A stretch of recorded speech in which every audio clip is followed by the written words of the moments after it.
भरण ऊतक तंत्र। देखो बातें नहीं करो, आज की टॉपिक और भी ज़्यादा कॉम्प्लिकेशन बढ़ी है, ठीक है। जो क्या बोलते हैं ग्राउंड टिश्यू सिस्टम, ठीक है। अच्छा पता है, खाली समझ के चलोगे ना तो बड़ी मज़ा आता है, तो लोग समझता ही नहीं है। हम लोग आप हमेशा कहते हैं ना बाबू कि देखो हम लोग हर साल पढ़ा रहे हैं ना, उसके बावजूद पढ़ कर के आते हैं। हर साल पढ़ाना है हम लोग को, एक ही सिलेबस पढ़ाना है, एक ही चीज़ पढ़ाना है, उसके बावजूद बिना पढ़ के नहीं आते। एक नज़र आधे घंटे बैठ के देखना ही है। आप उस आधे घंटे में सेकेंड ईयर का फर्स्ट ईयर का दोनों जरूर देख लेते हैं कि आज पढ़ाएंगे क्या, एक टारगेट होता है।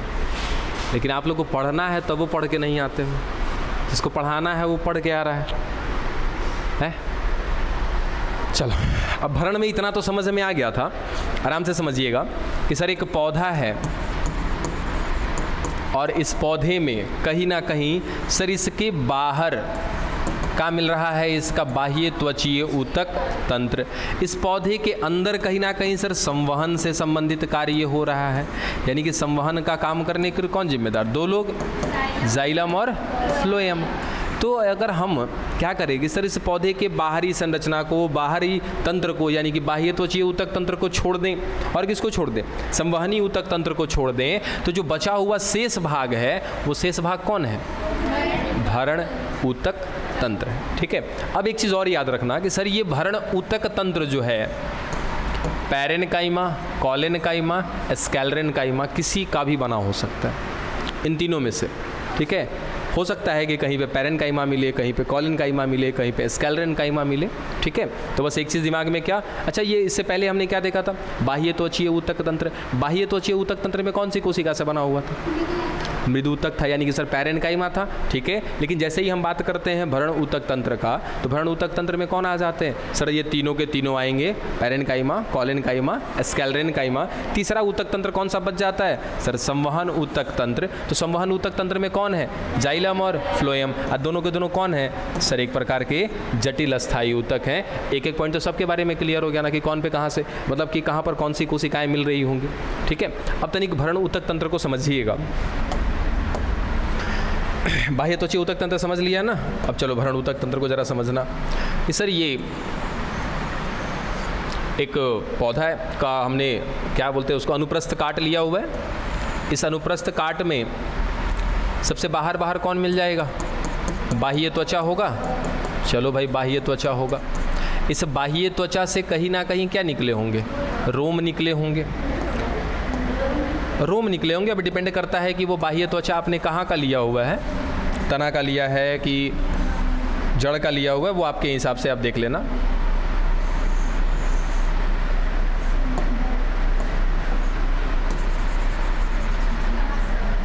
क्या हो गया?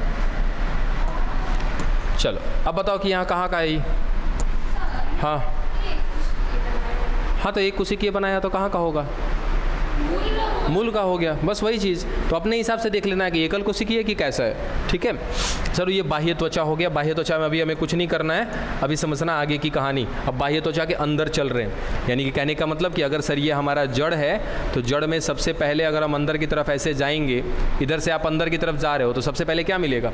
बाह्य त्वचा। बाह्य त्वचा के बाद सर क्या होगा? कुछ ना कुछ तो होगा। हो सकता है कि क्या होगा? भरण ऊतक होगा। और अंदर जाएंगे तो कौन मिलेगा? संवहन ऊतक मिलेंगे। तीनों चीज़ें यहाँ पे ध्यान दो। सर ये जड़ का ये क्या हो गया? बाह्य त्वचा हो गया। अब बाह्य त्वचा के बाद हम यहाँ दिखा देते हैं कि सर ये बीच में मिल रहा है जाइलम फ्लोएम, इस तरीके से। चलो ये जाइलम फ्लोएम हो गया। तो सर बाहर हो गया बाह्य त्वचा, तो वो क्या कहलाएगा? बाह्य त्वचीय ऊतक तंत्र। बीच में कौन? जाइलम फ्लोएम, संवहन ऊतक तंत्र। और सर इसके अलावा है जो बचा हुआ ये कौन है? भरण ऊतक तंत्र है। बस समझ में आ रहा है? तो जब जैसे जैसे हम अंदर की तरफ जा रहे हैं, तो सर सबसे पहला हमने जब पढ़ना शुरू किया तो यहाँ पर क्या मिला हमको? बाह्य त्वचा। बाह्य त्वचा के अंदर जाएंगे तो क्या मिलेगा? भरण ऊतक तंत्र। और उसके बाद अंदर जाएंगे तो क्या मिलेगा? संवहन ऊतक तंत्र। चल अब देखो सर ये बाह्य त्वचा के बाद अंदर जा रहे हैं तो मिल रहा है भरण ऊतक तंत्र। बीच में हम जाइलम फ्लोएम पहले दिखा देते हैं। सर ये बीच वाला ये जाइलम और फ्लोएम दोनों है इसी में। बाद में जब हम पढ़ेंगे तो अलग अलग करके पढ़ेंगे। ये हो गया हमारा जाइलम फ्लोएम। उसके बाद ये वाला हिस्सा किसको बताया था हमने? भरण ऊतक तंत्र को बताया था। चलो सर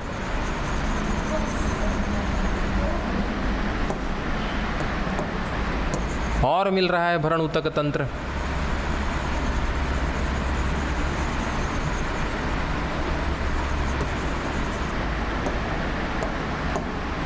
और मिल रहा है भरण ऊतक तंत्र। अब यहाँ पे एक चीज़ समझ में आता है कि सर यहाँ पर भरण ऊतक तंत्र जो है ना अस्तरों में मिल रहा है।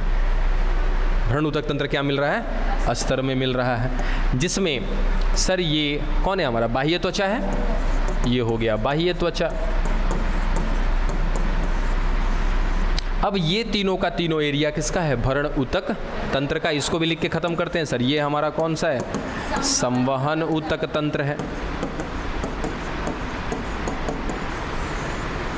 अब ये तीनों हैं हमारे भरण ऊतक तंत्र।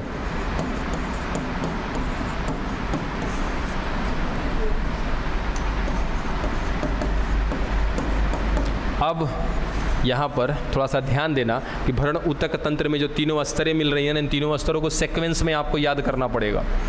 सबसे पहला जो बाह्य त्वचा के नज़दीक है, इसको कहते हैं वलकुट।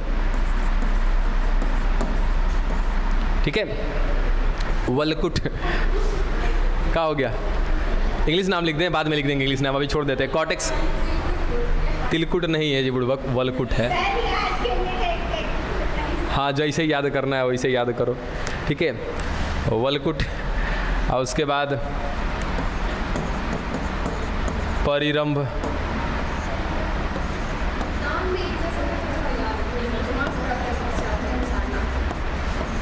ऐसा ही डॉक्टर बन जाओगी है?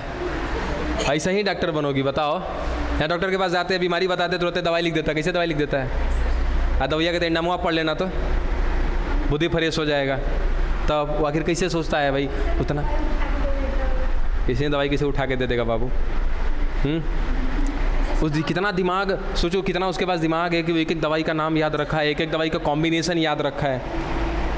यहाँ तक कि जैसे आप अगली बार जाओगे ना, सर डॉक्टर साहब ऐसा है कि ये जो दवा दी है ना मज़ा नहीं आ रहा है, मतलब कि अच्छे से काम नहीं कर रहा है बॉडी पे, तुरंत कॉम्बिनेशन बदल के दे देता है। कैसे? उतना याद रखा है बाबू, ऐसे काम नहीं होता है। ठीक है, तो ये तीनों की तीनों चीज़ें याद रख लेना कि ये तीनों के तीनों कौन है? सर भरण ऊतक ही हैं। बशर्ते क्या है, ये अस्तर में मिल रहे हैं, इसीलिए इन अस्तरों का नाम क्या है? अलग अलग है। वलकुट को कहते हैं कॉर्टेक्स, परिरंभ को कहते हैं पेरिसाइकल, मज्जा को कहते हैं पित्त। लिख देते हैं यहाँ पे कॉर्टेक्स, ये परिरंभ को कहते हैं पेरिसाइकल, और मज्जा को कहते हैं पित्त, मज्जा। ठीक है, तो ये पित्त, ये तीनों की तीनों चीज़ें कौन है? भरण ऊतक है। या कुल मिला जुला के कहें कि सर ये पूरा का पूरा कौन है? ये हमारा भरण ऊतक है। लेकिन हुआ क्या है यहाँ पर कि ये भरण ऊतक मिल रहा था अस्तर वाइज, है ना, अस्तर के अनुसार, तो वही हमने अस्तर दिखा दिया। अब तो इतना भयंकर हो जाएगा कि कहीं पर हम जाके पढ़ेंगे कि वलकुट के 3 अस्तर हैं, कहीं पर 2 अस्तर हैं, बहुत अभी दूर है। वलकुट भी कई स्तरों में पाया जाता है। तो अभी धैर्य रखिए, जैसे चल रहे हैं वैसे चलिए कि भरण ऊतक जो है कैसे मिल रहा है? अस्तर में मिल रहा है। वलकुट, परिरंभ, मज्जा। ठीक है, चलो। और उधर अंदर में कौन मिल रहा है फिर? संवहन ऊतक मिल रहा है हमारा ये। ठीक है, लाइट कटा नहीं है, लाइट आया है। हाँ, घर पे इन्वर्टर लगा है। अच्छा, वो सही में लाइट कट गया, वो वाला जाके ज़रा स्विच ऑन कर दो। हाँ, वैसा होगा। जाकर के पीछे जाओ, वो वाला स्विच ऑन कर दो जाके, सबसे अंतिम वाला, ऊपर का सबसे अंतिम वाला स्विच ऑन कर लीजिए। राइट हैंड साइड पे सबसे ऊपर वाला, हाँ सबसे ऊपर वाले स्विच को ऑन करिए। सबसे ऊपर वाला फ्यूज है बाबू, अगर नीचे होगा स्विच। आ जाओ, कहा तो लोग टेक्निकल बनेगी जी हैं। तो लोगों को तो रील्स में देता है ना कि लड़की लोग कुछ काम कर लेते हैं टेक्नोलॉजी, है तो लोग वो कहने के लायक नहीं है, वो कहने लायक नहीं है। तो लोग कुछ नहीं, मतलब नहीं समझ में आएगा अभी आपको। मोबाइल की दुनिया से दूर हैं शायद आप, थोड़ा सा कीड़ा है इसका मतलब। अच्छा कोई बात नहीं है, छोड़िए उन सब बातों को। यहाँ तक की बातें क्लियर हुई। अब एक और है, और एक चीज़ देखो। अरे बस हो गया।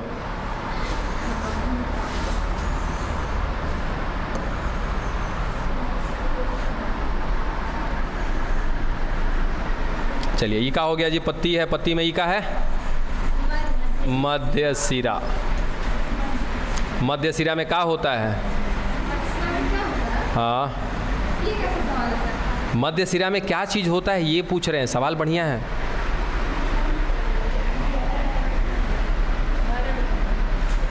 मध्य सिरा में केकरा भरण उतक चला गया जी?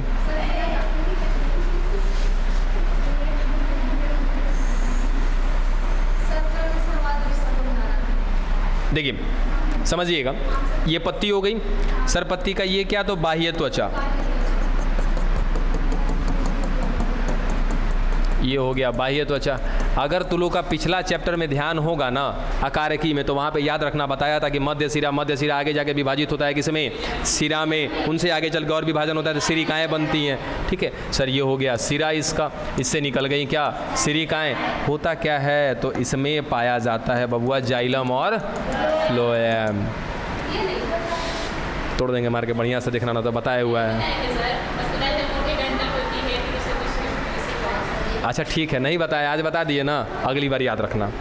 ठीक है, अब सुनो कि मध्य सिरा में क्या मिल रहा है सर, हम ऐसा कह लें कि ये बाहर वाला कौन, बाह्य त्वचीय ऊतक तंत्र। चलो ठीक है, ये मिल गया हमारा। ये बीच में कौन, संवहन ऊतक तंत्र हो गया। चलो ठीक है, अब बाकी तो देखिए, बाकी ये जो दिख रहा है ना इसमें सर, ये कोशिकाएं जो इसमें बाकी बची हुई हैं, यानी कि हम इतना तो जान गए ना कि बाह्य त्वचीय ऊतक तंत्र, बाह्य त्वचीय ऊतक तंत्र के बाद क्या बचा, संवहन ऊतक तंत्र। संवहन ऊतक तंत्र और बाह्य त्वचीय ऊतक तंत्र को छोड़ दिया जाए तो बाकी बचा हुआ भाग क्या होता है, भरण ऊतक तंत्र होता है। यानी कि एक पत्ती में अगर सर हम मध्य सिरा को छोड़ दें, उसके बाद उसके बाह्य त्वचीय भाग को छोड़ दें, तो बाकी जो शेष बचा हुआ भाग कौन सा है, ये भरण ऊतक तंत्र है।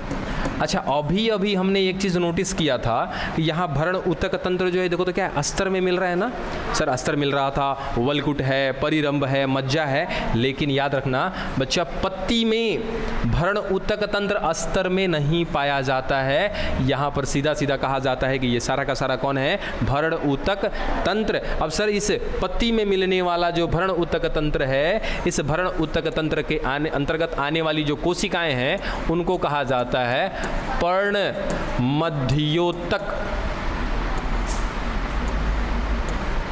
कोशिका। ठीक है, इन्हीं को इंग्लिश में नाम दिया जाता है मीजोफिल। अब ये भी मत करना कि सर मीजोफिल कहीं पे नहीं बताए थे, किसी दिन नाम तो लिए हैं, इतना तो हमको गारंटेड याद है, मीजोफिल। ठीक है, कि पत्ती की कोशिकाएं क्या कहलाती है, मीजोफिल कहलाती हैं। अब मीजोफिल जो है वो कौन है, एक प्रकार की भरण ऊतक तंत्र की कोशिकाएं हैं, और उन्हीं को हिंदी में क्या कहते हैं, पर्ण मध्योतक। अब यहाँ पे पत्ती बताने का कारण खाली ये था ना कि सर तना हो गया या जड़ हो गया, उसमें जो भरण ऊतक होगा वो कैसे मिलेगा, अस्तर में मिलेगा। जबकि पत्ती में भी भरण ऊतक तंत्र है, भरण ऊतक की कोशिकाएं हैं, यहाँ पर कोई अस्तर नहीं पाया जाएगा। अच्छा, और एक चीज़ यहीं से क्लियर हो जाएगा, सर पत्ती का काम क्या होता है। चाहे एक चीज़ देखो, यहाँ पे क्या बताया था, यहाँ कहाँ गया, आजा और पीछे है। हाँ देखो कि सर ये भरण ऊतक तंत्र जो है ये कहीं ना कहीं पैरेन्काइमा, कॉलेनकाइमा या स्कैलेरेनकाइमा, इन तीनों में से किसी का बना हो सकता है। हो सकता है कि कहीं पर भरण ऊतक पैरेन्काइमा का बना हो, कहीं पर कॉलेनकाइमा का, कहीं पर स्कैलेरेनकाइमा का। आएगा एक एक करके देखेंगे। फिलहाल अभी हम जब पत्ती देख रहे हैं तो पत्ती में अपने से दिमाग लगाओ खुद से कि सर पत्ती का काम क्या है, भोजन बनाना, संचित करना, और ये काम किसका होता है, पैरेन्काइमा का होता है। तो पत्ती में मिलने वाला जो भरण ऊतक है उसकी कोशिकाओं का नाम है मीजोफिल या पर्ण मध्योतक, और ये बना होता है बच्चा किसका, पैरेन्काइमा का। ठीक है, बन गया दिमाग में। चलो हाँ, कौन, अब हम क्या जाने, हम तो पढ़ा के निकल गए आगे, हम तो पढ़ा के आगे निकल गए बाबू। अब वो आपका मैटर है, अब आप जानो। भूल गए हैं तो वीडियो है ना, जाके आराम से देख लीजिएगा, नोट्स बनाइएगा, समझ में आ जाएगा। जो चीज़ पढ़ के निकल गए आगे, अब देखो वो बेचारी देख रही है, मिल जाएगा उसे। नहीं देख रहे हैं, कोई बात नहीं। चलो अब आगे बढ़े। अब सबसे ज़्यादा परेशानी देगा आपको संवहन ऊतक तंत्र। भरण ऊतक तंत्र खत्म नहीं हुआ, अभी आएगा, जब अस्तर वाइज हम पढ़ेंगे ठीक है।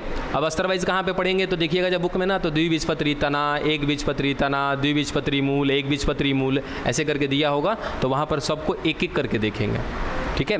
अभी फिलहाल हम अलग अलग पढ़ रहे हैं। चलो तीसरा बात करते हैं हम लोग किसका, संवहन ऊतक तंत्र। अब संवहन ऊतक तंत्र में अंदर जाने से पहले तनिक इतना याद कर लेना कि संवहन ऊतक तंत्र कितने प्रकार का है, या संवहन ऊतक जो है कितने प्रकार के हैं, संवहन मंडल कितने प्रकार के हैं। सर 2 प्रकार के, एक होंगे प्राथमिक, नहीं एक होगा प्राथमिक, एक होगा द्वितीयक, है ना। अब प्राथमिक में कौन आएगा सर, प्राथमिक जाइलम, प्राथमिक फ्लोएम। द्वितीयक में कौन आएगा, द्वितीयक जाइलम, द्वितीयक फ्लोएम। प्राथमिक जाइलम भी 2 प्रकार का है, कौन कौन, प्रोटोजाइलम और मेटाजाइलम। अब प्रोटोजाइलम और मेटाजाइलम के मिलने की स्थिति के अनुसार हमने कहीं ना कहीं 2 शब्द दिए थे, मध्यादिदारुक और बाह्यादिदारुक, याद है। हाँ बिल्कुल, उस हिसाब से ही चलेंगे।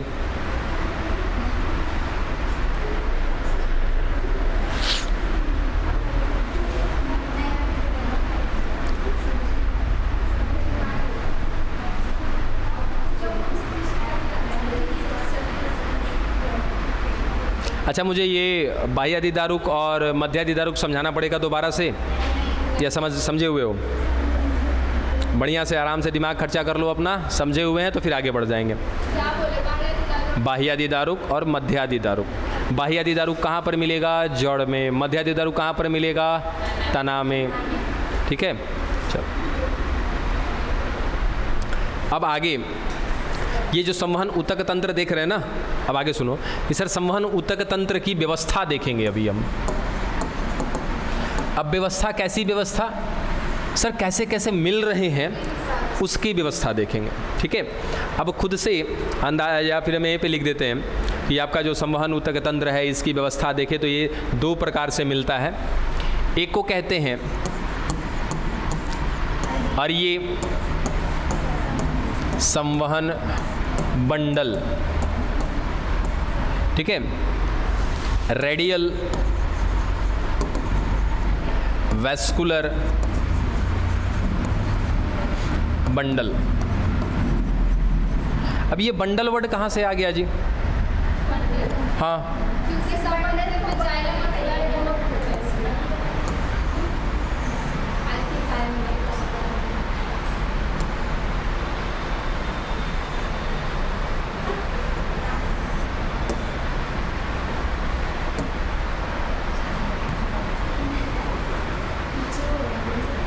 चलिए, पहला हो गया हमारा क्या, अरीय संवहन बंडल।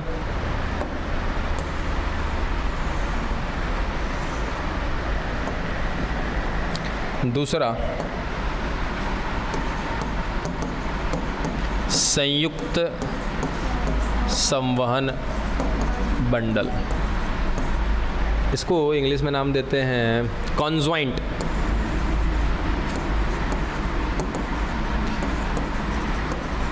Vascular bundle.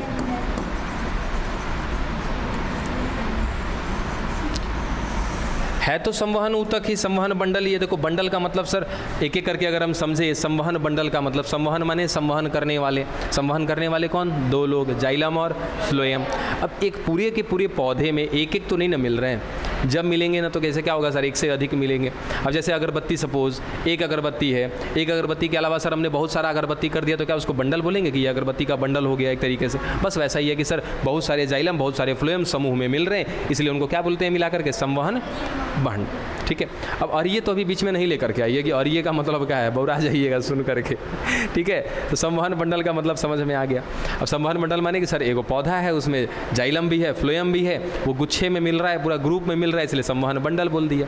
लेकिन ये 2 तरीके से मिलता है, एक को कहते हैं अरिये, दूसरे को कहते हैं संयुक्त। अब आपका दिमाग होगा खराब। देखो पहले से कहाँ खराब है, पहले से इतना आराम से लेके चल रहे हैं। एनसीईआरटी अगर खोल देना तो आपका बुद्धि फ्रेश हो जाएगा, ठीक है। हम एनसीईआरटी से तो इसलिए दूर भागते हैं, एनसीईआरटी का बस खाली फॉलो करते हैं। अब आराम से देखो सर, ये जाइलम के लिए हम लोग इस्तेमाल में ले लेते हैं कुछ ऐसा, ठीक है, और फ्लोएम के लिए ले लेते हैं कुछ ऐसा, ठीक है। यहाँ भी सेम कहानी लेंगे सर, जाइलम के लिए इस तरीके का हमने लिया हुआ है, फ्लोएम के लिए ये लिया हुआ है, और एक स्टेटमेंट लिखते हैं इस अरीय संवहन बंडल में। हाँ, ये मान के चले, जब पिक्चर बनाएंगे तो वहाँ पर यही चीज़ हम दिखा देंगे। अभी यहाँ से हटा करके पहले पॉइंट हम लिख लेते हैं इसका। अरे सुन लो, पहले पॉइंट तो सुनो। ये एकांतर रूप से मिलते हैं। दूसरा पॉइंट, अलग अलग त्रिज्या पर मिलते हैं।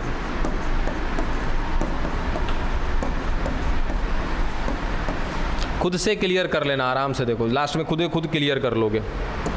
और यहाँ पर जाइलम और फ्लोएम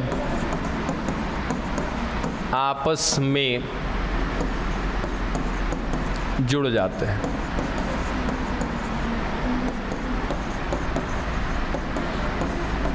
एक ही त्रिज्या पर मिलते हैं। क्या बतिया रही हो जी सब? मत सोचो ज़्यादा, छोटा सा दिमाग है, फ्यूज मार देगा।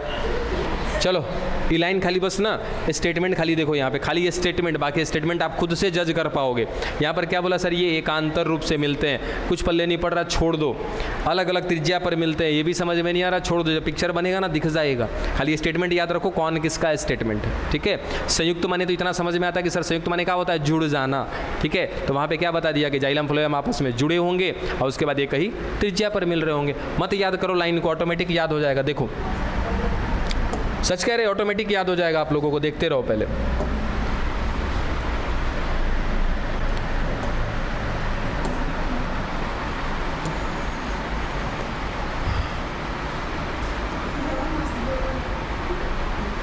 अब तो हुआ बवाल नहीं दो।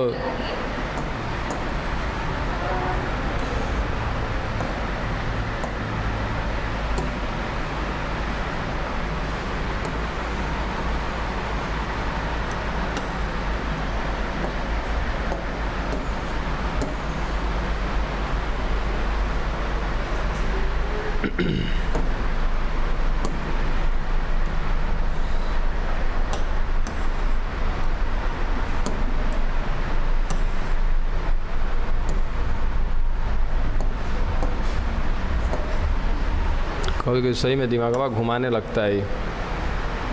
हट जा भाई।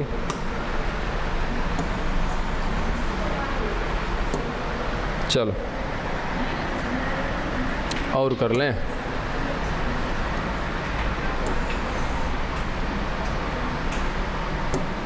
थोड़ा सा सुविधा हो गया हमारा। हाँ हाँ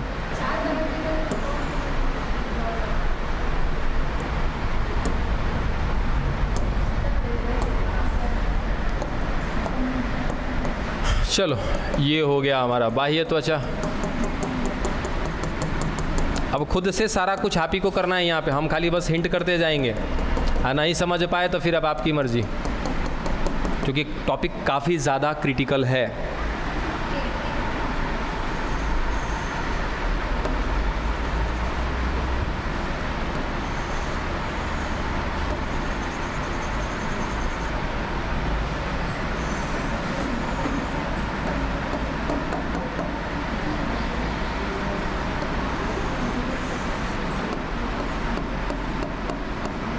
कुछ तो समझ में आ गया होगा। कौन सर कहाँ का मिल रहा है? ये तना का है और जड़ का है। अच्छा, ये तना का है और ये जड़ का। चलो ठीक है। अब हैं, अब छोड़ो, आगे बढ़ते हैं। इसके बाद सर भरण ऊतक होगा अंदर, हम भरण ऊतक को छोड़ देते। भरण ऊतक से हमें कोई मतलब नहीं है। फिलहाल हम देखने वाले हैं कि इसको संवहन ऊतक तंत्र को। संवहन ऊतक तंत्र में हमने क्या देखा सर? एक चीज़, ये जो संवहन ऊतक तंत्र है इसके सर लगने की व्यवस्था अलग अलग है, मिलने की व्यवस्था अलग अलग है, ठीक है। ये एक जगह पे कहीं ना कहीं पे क्या मिलेगा सर? अरीय संवहन मंडल मिलेगा, कहीं पर क्या मिलेगा? संयुक्त संवहन मंडल मिलेगा। अब कौन कहाँ पर मिल रहा है देखो, अरीय और संयुक्त में पहले हम अंतर समझ लेते और यहाँ पर दिखा देते हैं। कि जाइलम के लिए हम इस्तेमाल में ले रहे हैं ये त्रिभुज वाली संरचना, और फ्लोएम के लिए इस्तेमाल में ले रहे हैं ये गोलाकार संरचना। ठीक है, देखो जड़ है ना ये,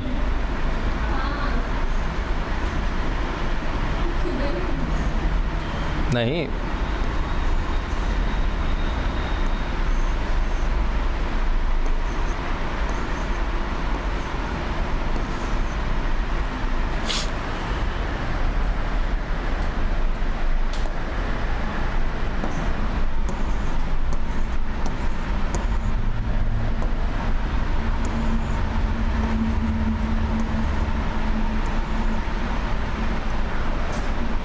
चलो अब यहाँ देखो,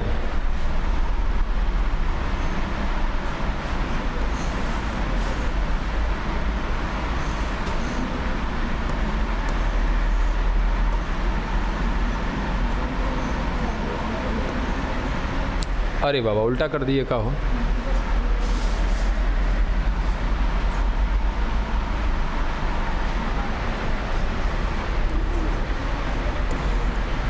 गड़बड़ गड़बड़।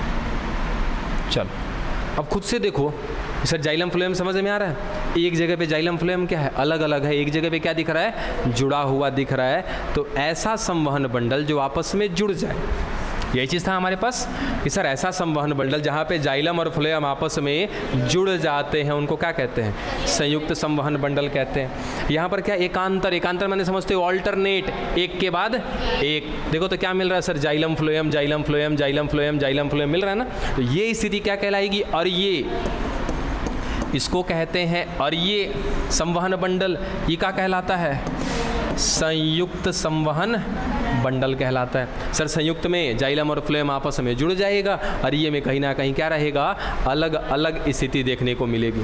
डन। और ये कहाँ पर मिलेगा, जड़ में मिलेगा, मूल में मिलेगा, और ये संयुक्त कहाँ पर मिलेगा बच्चा, तना में मिलेगा। बोलो समझ में आया? अब वहाँ लाइन पढ़ करके तो शायद क्लियर नहीं हो सकता था, अभी समझ में आ गया ना? ठीक है। एक दूसरा लाइन फंसा रहा है क्या, कि ये अलग अलग त्रिज्या पर मिलते हैं। देखो अगर मैं इसको कहूँ कि सर ये कुछ समय के लिए ना ये केंद्र है, ठीक है, तो सर केंद्र से देखें अगर हम लोग, तो ये जो है जाइलम देखिए एक अलग त्रिज्या बनाएगा अपनी, और फ्लोएम क्या करेगा सर, ये अपने लिए एक अलग त्रिज्या बनाएगा। अब त्रिज्या अगर नहीं समझ में आ रहा है तो क्या होता है सर, केंद्र से परिधि की दूरी क्या कहलाती है, त्रिज्या कहलाती है। सर एक चक्र बना रहा है कौन, जाइलम भी एक चक्र बना रहा है, फ्लोएम भी, और दोनों की दूरी नापी जा रही है केंद्र से, तो क्या है, अलग अलग है। तो इसीलिए क्या कहते हैं इसको, कि अलग अलग त्रिज्या पर मिल रहा है। ठीक है। अगर ऐसे ना समझ में आए तो इसको इस तरीके से, सर ये केंद्र हो गया, यहाँ से देखिए फ्लोएम की दूरी और यहाँ से देखिए जाइलम की दूरी, दोनों क्या है, अलग अलग है। तो अलग अलग त्रिज्या हो गई कि नहीं हो गई, इसीलिए क्या बोलते हैं इनको, कि ये अलग अलग त्रिज्या पर मिलते हैं। यहाँ पर सर ऐसे कहोगे तो यहाँ भी अलग अलग त्रिज्या हो जाएगा, लेकिन आपस में जुड़ गया है ना, तो जुड़ गया है तो एक ही हो गया है ना, तो इन सब के लिए ये केंद्र हो गया यहाँ से, तो यहाँ से दूरी क्या हो गई सर, एक है। जितनी दूरी पर जाइलम उतनी दूरी पर फ्लोएम मिल रहा है, तो ये क्या कहलाता है कि सर एक समान त्रिज्या पर मिल रहे हैं, और वो क्या मिल रहे हैं, अलग अलग त्रिज्या पर मिल रहे हैं। ये भी पूछ दिया जाता है, और ये संवहन बंडल में एक समान त्रिज्या पर संवहन बंडल पाए जाते हैं, या संयुक्त संवहन बंडल में एक समान त्रिज्या पर पाए जाते हैं। तो कन्फ्यूजन कहीं से भी खड़ा किया जा सकता है। ठीक है, यहाँ से क्वेश्चन फंसेगा, अब नहीं फंसेगा ना। चलो अच्छा, एक बातो समस्या है, हाँ समस्या का कमी थोड़े है, समस्या का कमी नहीं है बाबू। और तनी देखते हैं कि सिंपल तरीके से आपके सामने समस्या लेकर आते हैं। रुक जाओ, जितना समस्या सिंपल होगा, ये तो क्लियर हो गया कौन तने में मिलेगा और कौन जड़ में मिलेगा। समस्या आपके सामने बड़ा आराम से ला के रखना पड़ता है ना। चलो ये खत्म हो गया, समस्या इनके साथ होगा। तो ये जो संयुक्त संवहन बंडल है ये होता है दो प्रकार का, अरिये का कोई प्रकार नहीं है ना। हाँ, अरिये कहाँ पर मिलेगा, सदैव मूल में मिलेगा, इसका कोनो प्रकार नहीं है, और ये है तो वो अलग अलग मिलेगा, कोई प्रकार नहीं है। दूसरा जब हम पढ़ रहे हैं क्या, संयुक्त संवहन बंडल, तो ये जो संयुक्त संवहन बंडल है ये बच्चा है 2 प्रकार का। ये भी आसानी से समझ में आ जाएगा। देखो सर, एक जो इसका प्रकार है इसको कहते हैं खुला, ओपन, और एक है इसका प्रकार बंद, क्लोज्ड।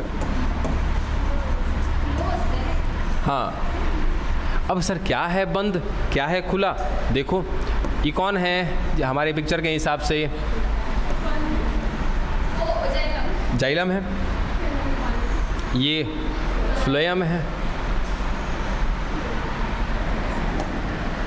मेरे ख्याल से कहानी आपको समझ में आ जाएगी कि आखिर एक को बंद काहे बोला और एक को खुला काहे बोला।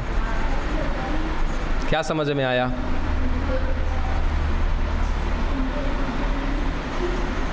बोलो सर, ये खुला है। खुला का मतलब क्या है कि जहाँ पर जाइलम और फ्लोएम के बीच में कोई है, जगह खाली नहीं है, कोई है। ठीक है, कोई तो है, अब कौन है इसके बाद तीसरा समस्या वही बनेगा। ठीक है, और वहाँ जाइलम फ्लोएम के बीच में कोई नहीं है। हाँ बताया है, अभी छोड़ दीजिए फिलहाल के लिए। फिलहाल क्या कि सर जो आपका संयुक्त वाला है, संयुक्त वाले पे ध्यान रखिएगा, और ये में कुछ नहीं होगा, और ये में तो जाइलम और फ्लोएम अलग अलग है, तो सर अरे छोड़ो उसको अभी, और ये में जाइलम फ्लोएम अलग अलग है तो उसके बीच में कोई नहीं आ सकता है। ठीक है, संयुक्त क्या है सर, संयुक्त आपस में जुड़े हुए हैं, तो इसके बीच में अगर कोई आया, इसका मतलब रास्ता सर खुला हुआ है, दोनों का अलग अलग रास्ता है, तो क्या कहलाएगा? खुला संवहन बंडल। खुला में भी कैसे कहलाएगा? खुला संयुक्त संवहन बंडल। सर अगर दोनों एक साथ चिपका हुआ है, बीच में कोई नहीं है ना, तो ये क्या कहलाएगा? बंद संयुक्त संवहन बंडल। ठीक है, अब ये बीच में है कौन? ये है कैम्बियम। याद है क्या कैम्बियम? नहीं, कॉर्क कैम्बियम अलग हो जाएगा। ठीक है, ये अंतरापुलीय, अंतरपुलीय, अंतरापुलीय एधा, अंतरापुलीय कैम्बियम, अंतरपुलीय कैम्बियम, वही लोग हैं ये। तो फिलहाल हम वैसा कुछ नहीं लिख रहे, सीधा सीधा लिख दिया कैम्बियम। तो कभी भी संवहन बंडल खुला कैसे हो सकता है? तो जाइलम और फ्लोएम के बीच में सर कैम्बियम अगर आ रहा है तो ये खुला कहलाएगा, पुका कहलाएगा, बंद कहलाएगा। बात पल्ले पड़ा यहाँ तक?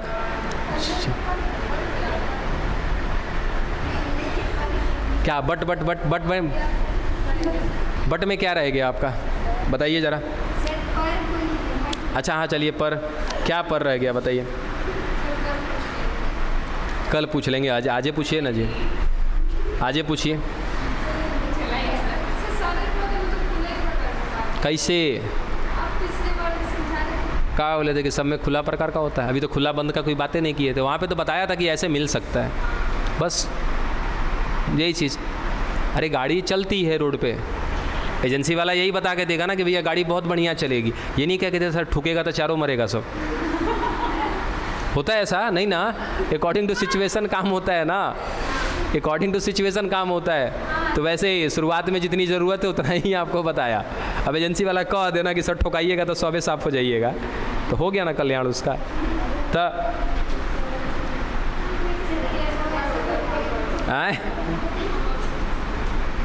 चलो अब आगे। अब एक चीज़ और बताओ, हम लोग पढ़ क्या रहे? चैप्टर का नाम क्या है? पुष्पीय पादपों की शारीरिकी, या तो पुष्पीय पादपों का शारीर, जो कहना है कहो। अब पुष्पी पादप माने क्या बोलते हैं सर इसको? आवृत बीजी। और क्या बोलते हैं इसको? एंजियोस्पर्म। चलो सर इतने सारे नाम हैं, ठीक है। अच्छा एक चीज़ बताओ, ये पुष्पीय पादप कितने प्रकार के होते हैं? आवृत बीजी कितने प्रकार के होते हैं? How many types of angiosperm? There are 2 types, ठीक है। Monocot, dicot. एक बीज पत्री, ठीक है, और द्विबीज पत्री। ये याद रखना, ये आवृत बीजी का प्रकार है। ये तो जानते हैं हम लोग कि सर एक बीजपत्री है, द्विबीजपत्री है, ठीक है, लेकिन जो एक बीजपत्री और द्विबीजपत्री है दोनों का है बच्चा पुष्पीय पादप है, आवृत बीजी है, ठीक है। अब यहाँ इससे पहले जो हमने देखा है, क्या देखा सर, ये जो संयुक्त संवहन बंडल है, संयुक्त संवहन बंडल कहाँ पर मिलेगा? पूरे पौधे में कहाँ पर मिलेगा? पहले पूरे पौधे में कहाँ पर मिलेगा? तना में मिलेगा। इतना तो दिमाग में बैठा के रखे हैं कि सर संयुक्त संवहन बंडल कहाँ पर मिलेगा? तना में। और ये की बात करेंगे तो कहाँ पर मिलेगा? जड़ में मिलेगा। हम क्या पढ़ रहे हैं? संयुक्त संवहन बंडल कुल मिला जुला के सर कहाँ घूम रहे हैं? तने के आसपास या तने में देख रहे हैं हम लोग, ठीक है। अब सवाल कि सर हमारे पास दो प्रकार का आवृत बीजी है ना, एगो एक बीजपत्री है, एगो द्विबीजपत्री है, क्या इसमें तना होगा? पटक देंगे, बता दे रहे हैं, यहाँ तना नहीं होगा जी। तो अब यहाँ भी तना होगा? चलो सर यहाँ भी तना होगा, ठीक है। चलो ये दोनों के दोनों आवृत्ति बीजी है, दोनों में तना मिल रहा है। हम चाहते हैं कि कभी आप कंफ्यूजन में ना फंसे, ठीक है। अब सर ये संयुक्त संवहन बंडल कहाँ पर मिलेगा? तना में मिलेगा। इतना तो क्लियर है कि सर कहाँ पर मिलेगा? तना में मिलेगा। किसके तना में? वही आवृत्ति बीजी के तना में मिलेगा ना। आवृत्ति बीजी कितने प्रकार का? दो प्रकार का, एक बीजपत्री और द्विबीजपत्री। यही कहानी को अब यहाँ से लेके चल रहे हैं वहाँ पे, इस पेज को उठा करके अगले पेज पर देखो। अच्छा ये कैसा कैसा प्रकार का मिल रहा है देख लो जरा वापस से, खुला और बंद प्रकार का। अब यहाँ पर आ जाओ कि ये मोनोकॉट कैसा है? एक बीजपत्री।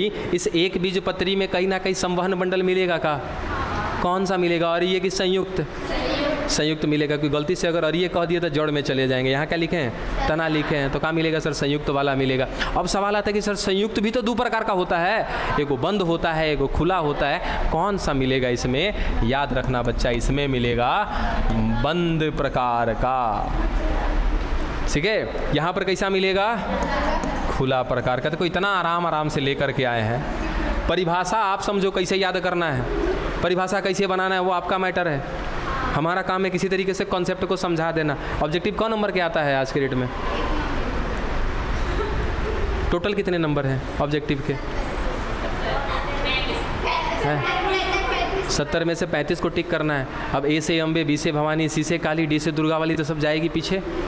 मतलब कि ABCD अगर ऑब्जेक्टिव मार रहे हैं आप बिना सोचे समझे, को सही होगा? अगर विश्वास नहीं है तो एगो सेट उठाना, ABCD करके देख लेना बाबू, 10 नंबर नहीं आएगा। बिना जानकारी के अगर आप ABCD टच करते हो 10 नंबर नहीं आएगा। 70 में से 10 नंबर परफेक्ट नहीं आपका आकर के बनेगा हाथ में। और वही अगर आपको जानकारी रहेगा, ऑब्जेक्टिव कहाँ से बनता है? यही सब में जितना आप डीपली पढ़ते हैं ना, ऑब्जेक्टिव वहीं से क्लियर होता है। तब आपका 35 नंबर सिक्योर है। अरे 35 में से 30 नंबर तो कैसा हूँ ला देना है बाबू, हैं? और बाद 30 नंबर के प्रैक्टिकल है, हैं? 30 नंबर में मान लो स्कूल वाला से कतनों आपका दुश्मनी है, 20 नंबर तो मजबूरी है उसका देना। इधर हम क्या बोलेंगे, अगर कितनों दुश्मनी होगा आपका तो 20 नंबर तो कैसा हूँ दे देगा, ठीक है। 30 नंबर इधर से ला दिए, 30 नंबर इन्हें से ला दिए, 60 नंबर हो गया। और तनिक अगर लैंग्वेज बना के लिख दे, कोई रोकेगा 90-100 लाने से? 100 नहीं आएगा ना, 80-90 तो पहुँचिए जाएगा ना। तब बहुत आसान है बाबू, बशर्ते टारगेट आप सोच के चलेंगे तब होगा, बिना टारगेट के काम नहीं होता है। चलो आ जाओ यहाँ देखते हैं ज़रा, यहाँ तक की बात समझ में आ गई? कहाँ पर बंद मिल रहा है, कहाँ पर खुला मिल रहा है? और एगो बवाल है, चलो आ जाओ, बवाल पे बवाल है। ये कौन? जाइलम। और ये हो गया आपका फ्लोएम, ठीक है। अब इधर जाइलम, फिर से फ्लोएम, और इस बार इनके बीच डाल देते हैं किसी को। ये हो गया सर कैम्बियम, ठीक है। अब और एक बात, प्राथमिक बीजयोतक याद है? द्वितीयक बीजयोतक?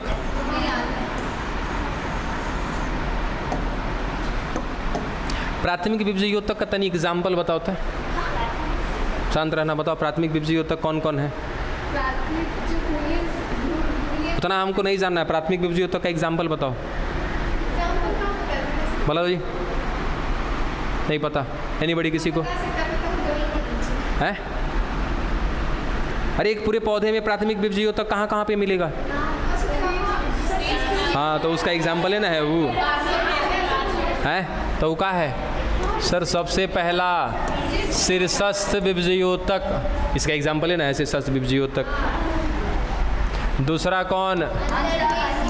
अंतर्वेशी विभज्योतक, अंतर्वेशी ना पार्श्व ना, पार्श्व में ना, पार्श्व द्वितीयक विभज्योतक है। हाँ पार्श्व विभज्योतक का एगो कहीं ना कहीं मिल जाता है, कहाँ पर? प्राथमिक स्थिति में, सिंपल सा।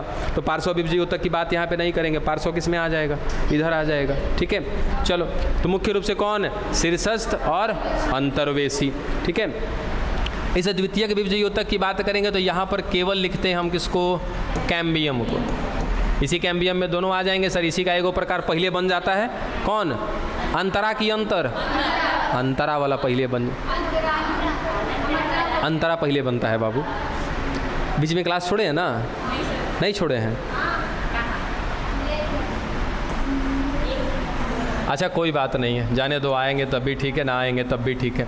अब सुनो कि सर अगर शीर्षस्थ कहाँ पर मिल रहा है सर? ये शीर्ष पर मिल रहा है, और शीर्षस्थ अगर विभाजन करता जा रहा है क्या करेगा सर? लंबाई बढ़ाएगा, इतना तो पता है। उसके बाद बीच बीच में गांठ गांठ पर कौन मिलता है? अंतर्वेशी मिलता है। जैसे ईक हो गया, ईक के गांठ पर मिलता है तो वो भी क्या करेगा सर? विभाजन, तो क्या करेगा? गांठ की लंबाई बढ़ाएगा।